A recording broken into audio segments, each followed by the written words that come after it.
ఏ సమృద్ధి, ఏ ఉద్యోగము, ఏ వ్యాపారము, ఏ ఆశీర్వాదము నిన్ను దేవుని నుంచి దూరపరుస్తుందో అది దేవుని ఆశీర్వాదం కాదు, అదొక శాపం.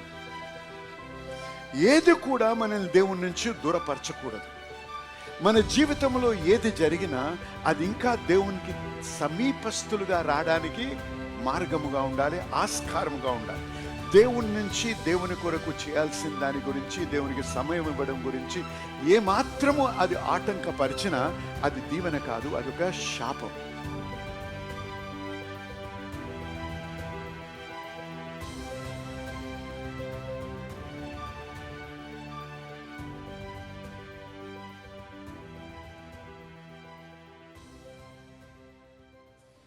దేవునికి మహిమ కలుగును గాక.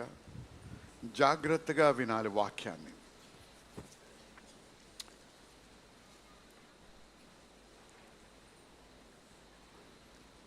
దేవుడు ప్రార్థనకి జవాబిచ్చే దేవుడు. ఆమేన్. మౌనముగా ఉంటే దేవుడు మనకి జవాబు ఇవ్వలేడు. ఎందుకు? దేవుడు ఏమన్నాడు? అడుగుడి అప్పుడు మీకు ఇవ్వబడును. మౌనముగా ఉండుడి నేను ఇస్తాననలేదు దేవుడు. అవునా? మాట్లాడాలి. భోంచేయలేదా? మీరు బ్రేక్ఫాస్ట్ చేసి వచ్చారు కాబట్టి ఇంత లేటుగా వచ్చారు కదా, మాట్లాడాలి మరి. ఆమేన్. మౌనముగా ఉండే క్రైస్తవులు, ప్రార్థన లేని జీవితము ఉన్నవారు బలహీనులు, ఓటమికి గురయ్యేవారు. సాతానుని జయించలేము, దేవుణ్ణి నిజంగా అనుభవించలేము. కాబట్టి దేవుని బిడ్డలుగా మనము ప్రార్థన అంటే ఏంటి, ప్రార్థన చేయడము, ప్రార్థన ఎలా చేయాలో, ఏమి చేయాలో కూడా నేర్చుకోవాలి మనం. దేవుని వాక్యానుసారంగా చూసినట్టయితే మన ప్రార్థనలు దేవుని దగ్గర ఒక ధూపము వలె వెళ్తాయంట. హల్లెలూయా. కానీ ప్రార్థన అంటే స్వార్థపరమైన ప్రార్థనలు కాదు నేను అనేది.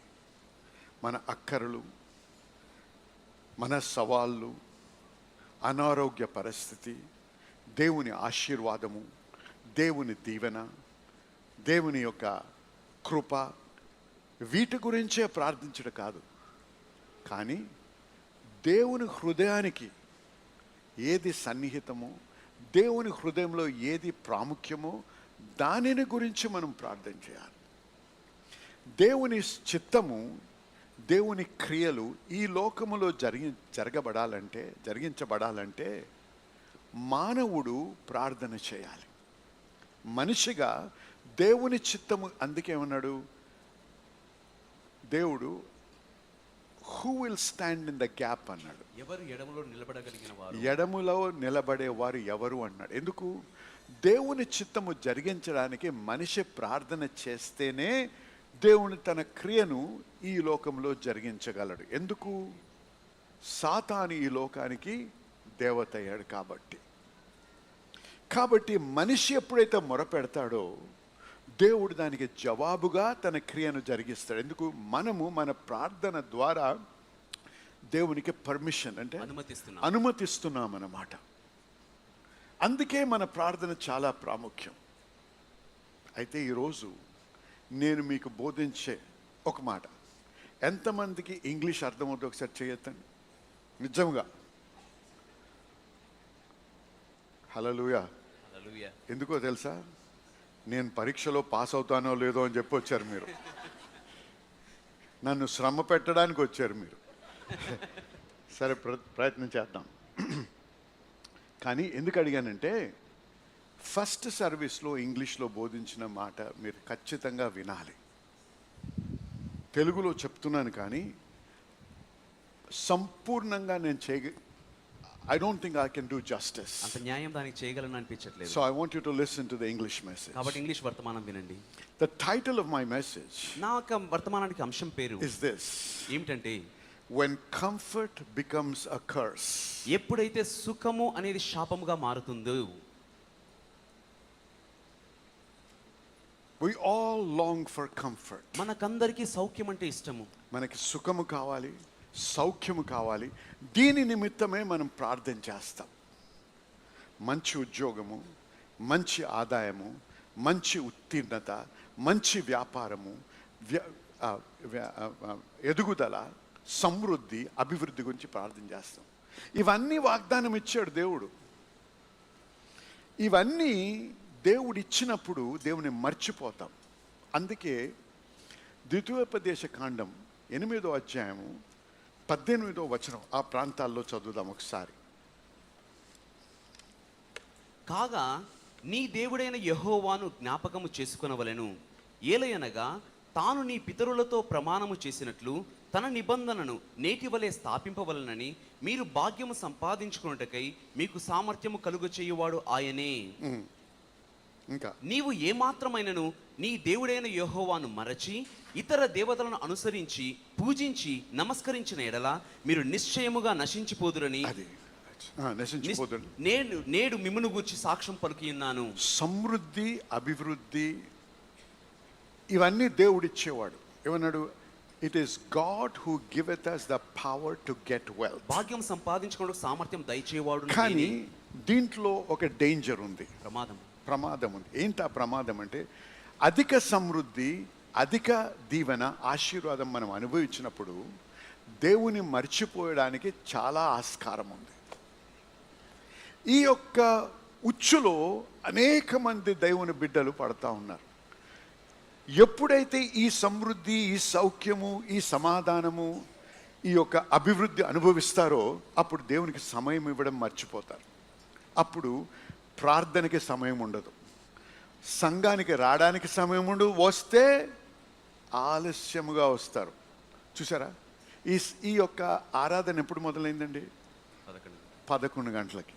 ఇప్పుడు టైం ఎంతండి? 12:15 దాటింది. ఇప్పుడు వస్తున్నారు జనం.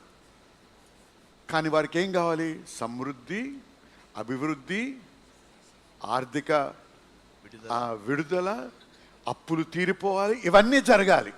అంటే దేవుడు ఒక వ్యక్త లేకపోతే ఒక యంత్రమా? ఏటీఎం మెషినా దేవుడు? దేవుడు ఏమై ఉన్నాడు? Comfort can become a curse.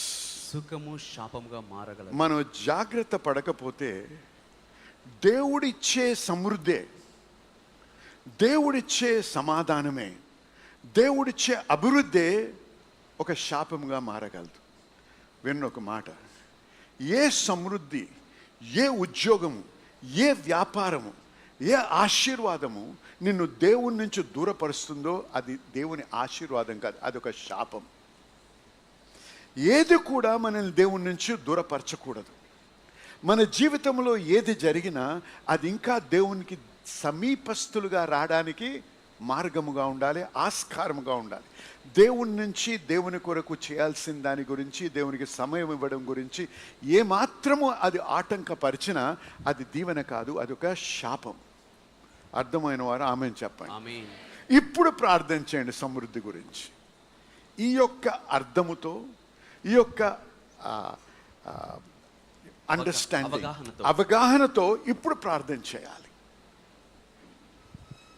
అనేక మార్లు మనము ఒక రకమైనటువంటి సౌఖ్యమైన స్థితికి వచ్చిన తర్వాత దేవుడు మనకిచ్చిన వాగ్దానాలు, దేవుడు మనకిచ్చినటువంటి క్రియలు, కమిషన్ అంటే కార్యం, ఏదైతే దేవుడు చేయమని ఇచ్చిన కార్యాలు మర్చిపోతాం. మనం ఎప్పుడు కూడా మన గురించే ఆలోచిస్తాం. మన కుటుంబం, నా జీవితము, నా ఆరోగ్యము, నా సంపద, నా ఆస్తి, నా బిడ్డలు, వారి జీవితాలు, వారి భార్యలు, వారి బిడ్డలు, వారి భర్తలు, వారి వీసాలు, వీటి గురించే ప్రార్థన, వీటి గురించే ఉంటుంది మన యొక్క తలంపులన్నీ కూడా. దేవునికి ఉన్నటువంటి ప్రాముఖ్యత, మనకు దేవుని హృదయంలో ఏదైతే ప్రాముఖ్యంగా ఉంటుందో దాని గురించి మర్చిపోతాం. మనము దేవుణ్ణి ఎప్పుడు మన ప్రాముఖ్యత గురించే జ్ఞాపకం చేస్తూ ఉంటాం. ఏ వాగ్దానం వాడినా ఆ వాగ్దానం దేని కొరకు వాడతాము? మన గురించి వాడుకుంటాం.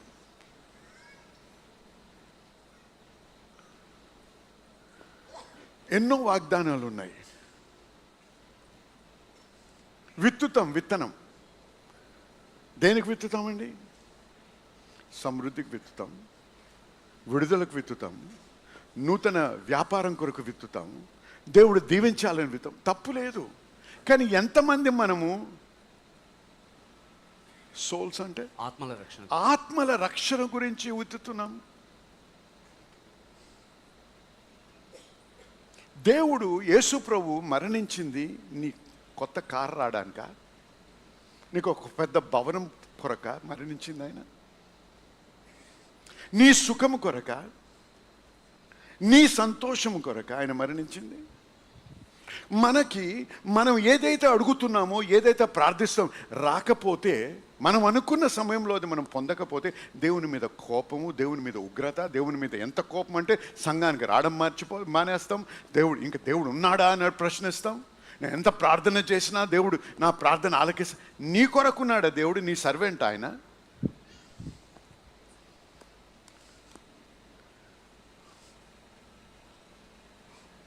నీవు దేవుని సేవకుడువా, దేవుడు నీ సేవకుడా?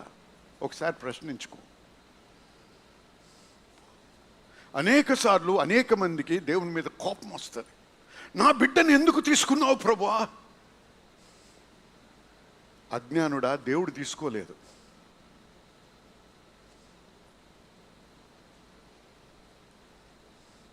All things work together for good. మేలు కలుగుటకై సమస్తమును సమకూడి జరుగుచున్నవి ఎవరైతే దేవుని ప్రేమిస్తారో. ఆమేన్. దేవుడు హంతకుడు కాదు, దేవుడు దోచుకునేవాడు కాదు, దోపిడి చేసేవాడు కాదు. దేవుడు ఆశీర్వదించేవాడు, నీ మేలు కోరేవాడు. My plans for you are for good అన్నాడు దేవుడు. నీ పట్ల నాకు ప్రణాళికలు మేలు కలిగించేవి. నీకు హాని కలిగించాలని దేవుడు ప్రణాళిక వేయటం లేదు. నీకున్నది దోచుకోవాలని ప్రణాళిక చేయటం లేదు దేవుడు. నిన్ను హింసించాలని ఆయన ఆశించటం లేదు. నీ విడుదల కొరకే ఆయన మరణించాడు, నీ రక్షణ కొరకే ఆయన మరణించాడు, నీ దీవెన కొరకే ఆయన చెల్లించాడు. ఏమి చెల్లించినా దేవుని యొక్క ఆశను, హృదయాన్ని మనం ప్రశ్నిస్తున్నాం. జన్లారా వినండి, దేవుని హృదయము దేని గురించి తప్పిస్తుందంటే, ఓ మాట అన్నాడు, I will build my church అన్నాడు. నేను నా సంఘమును కట్టుదును. అంటే దేవుడు ఒక కార్యం జరిగించడానికి వచ్చాడు. ఏం I will build my church, సంఘమును నేను కట్టుదును. అంటే దేవునికి ఆశలున్నాయి, దేవునికి కోరికలున్నాయి. ఏంటది? నశించుచున్న వారు రక్షించబడాలి, తన సంఘము కట్టబడాలి. ఇది దీని కొరకు వచ్చాడు ప్రభు, తన రాజ్యాన్ని స్థాపించాలి. ఇది దేవుని యొక్క హృదయంలో ఉన్న వాంఛ. నీకు అర్థమైందా? గమనిస్తున్నావా? గ్రహిస్తున్నావా? లేక ఎప్పుడు నీ వాంఛ, నీ అక్కర, నీ అవసరత వీటి గురించే ప్రార్థిస్తున్నావా? దేవుని వాంఛ, దేవుని ఆశ, దేవుని దృక్పథము, దేవుని యొక్క కోరిక నెరవేర్చబడాలంటే మనిషి జోక్యము చేసుకోవాలి, పాలు పంచుకోవాలి. ఆయన యొక్క ఆశలో మనం పాలు పంచుకోవాలి. మనం చేయాల్సింది ఒకటే, ప్రార్థించాలి, మనల్ని మనం అర్పించుకోవాలి దేవునికి. దేవా, నీ చిత్తము జరిగించు. నా వ్యాపారం ఎంత గొప్పగా నువ్వు దీవించావంటే దీనివలన నువ్వు గణపరచబడాలి, దీనివలన సంఘము కట్టబడాలి, దీనివలన అనేకులు రక్షించబడాలి. నేను ఒక కొత్త కారు కొనుక్కోవడానికి కాదు, నేను ఒక పెద్ద భవనంలో ఉండడమే కాదు. అవన్నీ దేవుడు అనుగ్రహిస్తాడు. ఏమన్నాడు? నా నీతిని, నా రాజ్యాన్ని ముందు వెతికినట్టయితే ఇవన్నీ మీకు అనుగ్రహించబడును. వీటిని నీ నుంచి దోచుకోవాలని, లేకపోతే దొంగిలించుకోవాలని, లేకపోతే తీసేయాలని కాదు దేవుని యొక్క ఉద్దేశం. దేవుని యొక్క ఉద్దేశం ఏంటంటే, నా హృదయము ఆయన కోరికతో నింపబడ్డప్పుడు నాకున్న ఆశలు ఆయన తృప్తిపరుస్తానంటున్నాడు. హల్లెలూయా, హల్లెలూయా. ఇంతవరకు విన్నటువంటి వాక్యంని బట్టి మీరు ఎంతగానో దీవించి ఆశీర్వదించబడ్డారని నమ్ముతున్నా. మరి మన దేవుడి యొక్క వాక్యం చూసినట్లయితే దేవునికి అసాధ్యమేది ఏదీ లేదు. మనము అనేక కష్టాలు, లేకపోతే అనారోగ్యాలు, లేకపోతే అనేక అవకతవకలు ఎదుర్కొంటా ఉంటాం. మన దేవుడు అద్భుతాలు చేసే దేవుడు కాబట్టి మీ కొరకు, మీ స్వస్థత కొరకు, మీ యొక్క ఇబ్బంది నుంచి విడుదల కోసం ప్రార్థించాలని ఆశిస్తున్నా. దయచేసి నాతో ఏకీభవించేటప్పుడు మీ చేయి ఒకటి కివి మీద పెట్టండి, ఒక చేయి మీకు ఎక్కడ బాధ ఉందో అక్కడ పెట్టండి. లేకపోతే కోర్టు కేసు అయితే ఆ పేపర్ తంటి ఆ పేపర్ మీరు చేయబెట్టండి. లేకపోతే ఇంకేదైనా అంశం అయితే దాని విషయంలో మీరు చేయించండి. ఇదంతా ఏంటంటే మనం విశ్వాసాన్ని విడుదల చేసే పద్ధతి. అంతేగాని టీవీలో శక్తి ఉందని కానీ, టీవీలో బలం ఉందని కానీ చెప్పడం కాదు. కానీ మన విశ్వాసాన్ని విడుదల చేసి విశ్వాసం ముందుకెళ్ళడానికి మార్గం. కాబట్టి దయచేసి నాతో ఏకీభవించని ప్రార్థించాలి. ఎందుకంటే అనేకమైన సాక్ష్యాలు వింటున్నాం. ఈ విధంగా ప్రార్థించినప్పుడు మరి దేవుని యొక్క కృపను బట్టి వంకరగా ఉన్న కాళ్ళు సరిగ్గా అదైతే కాకుండా ఎంతో కాలం నుంచి మరి బ్లాడర్లో ఉన్నటువంటి ప్రాబ్లం నుంచి ఒక వ్యక్తి సంపూర్ణంగా స్వస్థపరచబడ్డాడు. క్యాన్సర్ నుంచి, ఎయిడ్స్ నుంచి, రకరకాల రుగ్మతల నుంచి విడుదల పొందిన వారు సాక్ష్యాలు మేము వింటా ఉన్నాం. కాబట్టి ఈరోజు ఇది మీ తన, ఇది మీ సమయం, మీరు స్వస్థపరచబడే సమయం. కాబట్టి దయచేసి నాతో ఏకీభవించే పరిశుద్ధ దేవుడు మీకు పొందాచరిస్తున్నా. ఈ బిడ్డలో ఒక విశ్వాసాన్ని బట్టి వారు ప్రార్థిస్తుండగా వారితో నేను ఏకీభవిస్తున్నా. మరి ఈ సమయంలో వారుకునే ఇబ్బందుల నుంచి వారు విడుదల అనుగ్రహించండి.